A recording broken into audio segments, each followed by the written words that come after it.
5 ఉన్నారంటే ఎట్టా బాధేసిందో ఒకసారి ఆలోచన చేయండి.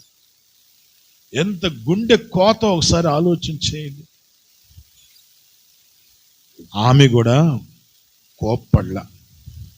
ఎవరైనా మనల్ని పాపాన్ని ఖండిస్తే కోప్పడబాకండి. గట్టిగా హల్లెలూయా చెప్పండి.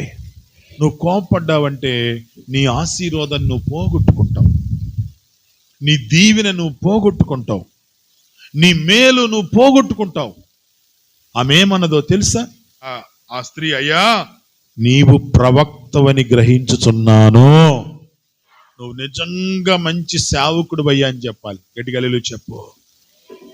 నీకు గాయం రేపాడంటే అర్థం ఏంటంటే నీకు గాయము, నీలో ఉన్న ఆ చీకటనంతా తీసేస్తున్నాడు అని అర్థం. నీలో ఉన్న ఆ గాయము, ఎప్పుడైనా చూసుకోండి, గాయము పైన కట్టు కడితే ఉపయోగం